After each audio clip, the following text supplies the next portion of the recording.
So slope-intercept form is what we're talking about today, and that's like taking graphing an equation. So we're going to have an equation. We're going to be able to look at it, be able to find the slope just from looking at it, and we're going to find the y-intercept from looking at it, and we'll be able to use those two things to graph a line. Okay. So the first thing you need to be able to do is you're going to look. This here is our slope-intercept form. Y equals mx plus b. That is slope-intercept form. All right, and when you're looking at it, m, that stands for our slope. B is what we use to represent our y-intercept. Okay? So if you have those two things, you can graph a line.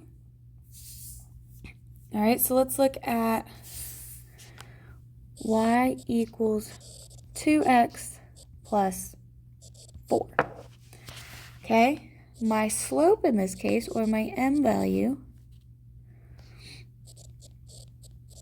is 2. Remember, we like slopes to be fractions because we need a rise and a run. So we're going to write it as 2 over 1. Okay, and then my y-intercept, or my b value, it's equal to 4. So I'm going to use those two things to graph, okay? You always start graphing the y-intercept first. Always, okay? So I'm going to graph my y-intercept at 4. Well, the y-intercept is where my graph crosses my y-axis. So I'm going to go on my y-axis to the point 4. 1, 2, 3, 4. I'm going to put a point. Okay? And then I'm going to graph with my slope, which is 2 over 1. Starting from here, from my y-intercept, I'm going to rise 2. And I'm going to run 1. So I'm going to go 1, 2, over run. Do it again. 1, 2, over 1. And then you can continue that in both directions. I want up and right, so I can go down and left. And there is my line. And that's pretty much all it takes to graph a line in slope-intercept form. Okay? Now sometimes they give you some funky things and they don't give it to you in slope-intercept form. So what happens if they give you something like this? Let's go 2.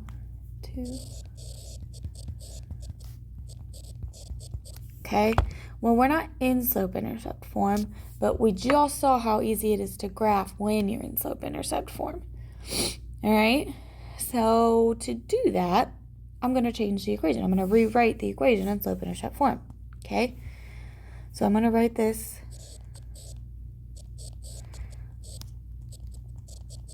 in slope-intercept form, okay, which means I need to get basically y by itself. That's a terrible arrow. I want to get y alone, okay? So I'm going to start with addition and subtraction. I'm going to add 10 to both sides. Those 10s go away. 2y equals negative 4x plus 10. It can't be combined. It can't be fancy or anything, so I'm just going to rewrite it. Negative 4x plus 10. Now you have 2 times y. I want to get rid of multiply so that y is alone, so I'm going to divide by 2. Those cancel. Y is equal to, y is alone, that's good, negative 4x divided by 2. Negative 4 is just 2x, okay? And then 10 divided by 2 is 5. So that's it. So my slope here is negative 2. And my y-intercept here, or my b value, would be 5, okay? So that's how that works. You can rewrite any equation that has a y and an x in it into slope-intercept form, okay?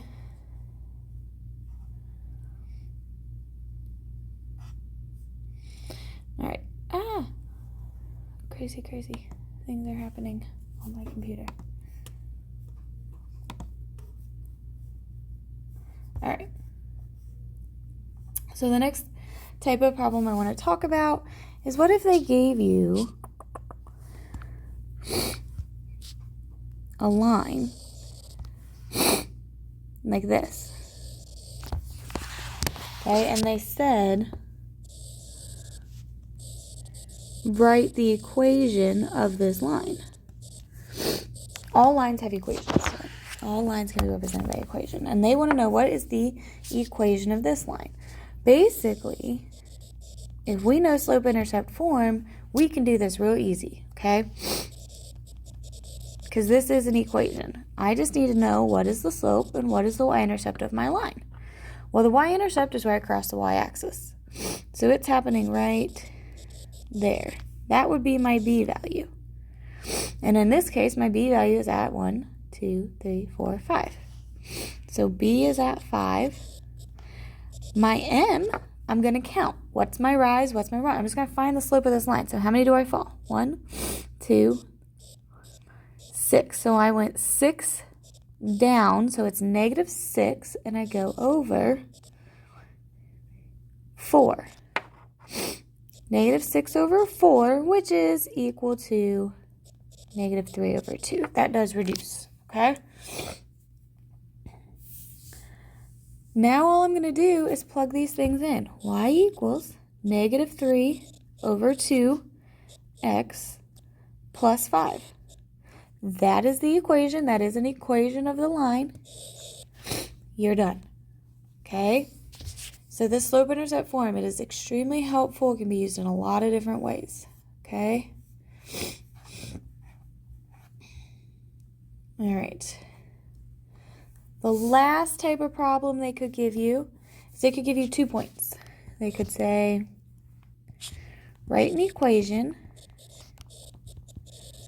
of a line that goes through the points -2, -1, and -4, -3.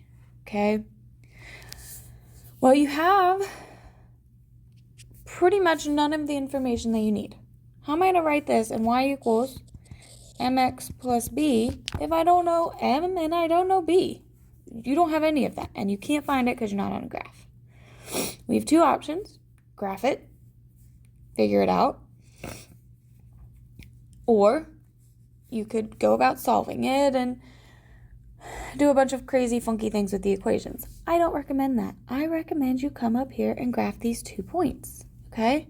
Because once you have a graph, everything's easier. Okay, so let's graph the 2 points we have.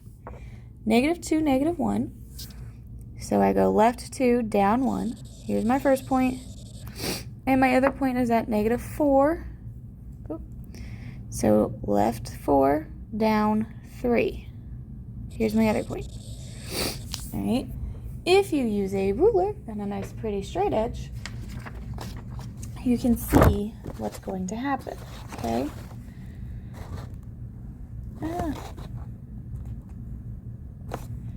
What the heck? I'm trying to be as straight as I can here. Okay. So, we can count the slope. Let's do that first.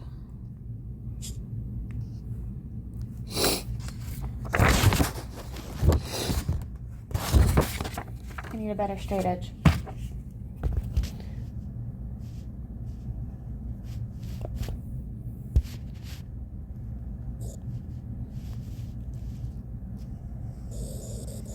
That was a little bit better. All right. So, I'm going to go up how many? From right to left, I go up 1, 2. Okay, and then how many do I go this direction? 1, 2. So I rose 2, and I ran 2. So my m value is 2 over 2, or just 1. Okay? Now find your y-intercept. Where do you cross the y-axis? Y across the y-axis right there. So my b value is at 1, 2. Okay, so there's my slope. There's my b value. This would be y equals 1x plus 2. All right? Okay, if you have any other questions, please ask. Other than that, go ahead and work on your worksheet.